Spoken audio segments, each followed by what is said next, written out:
दुआरा पर रखिया पहरदार ए पापा, आजो दुआरा पर रखिया पहरदार ए पापा।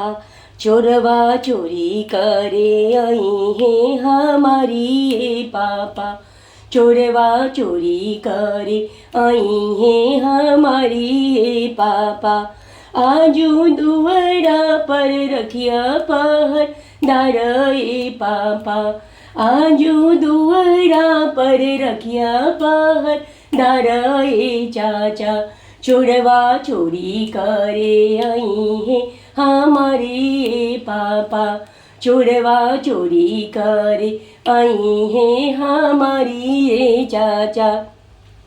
सगरी खिड़की के वाड़ी बंद रखिए पापा, सगरी खिड़की के वाड़ी बंद रखिए पापा।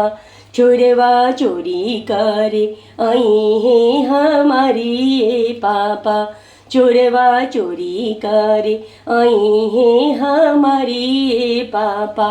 पापा सोने के पिंजरा गढ़ाई रखियाना, पापा सोने के पिंजरा गढ़ाई रखियाना। पापाओं में दुलरी धिया की चोराई रखियाना, पापाओं में दुलरी धिया की चोराई रखियाना।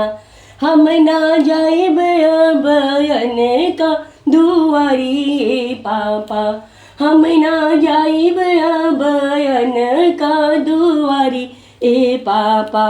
चोरवा चोरी करे आई है हमारी ए पापा, चोरवा चोरी करे आई है हमारी ए पापा।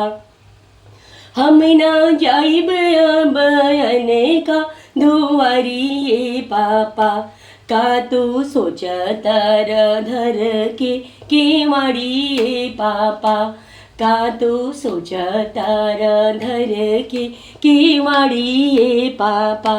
चोरवा चोरी करे आई है हमारी ए पापा।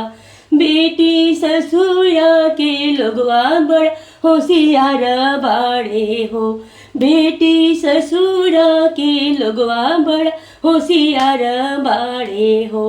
बेटी पिंजरा सहित तोही के ले जई है हो, बेटी पिंजरा सहित तोही के ले जई है हो।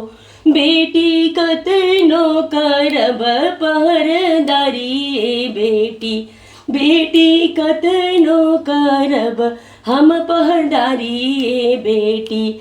बेटी सजन लोग तोहरा के ले जई है हो, बेटी सजन लोग तोहरा के ले जई है हो।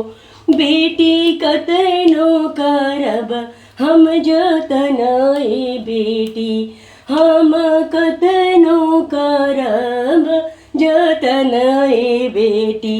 चोरवा चोरी करके तोहरा के ले जई है हो, चोरवा चोरी करी है तोहरो हमारी ए बेटी।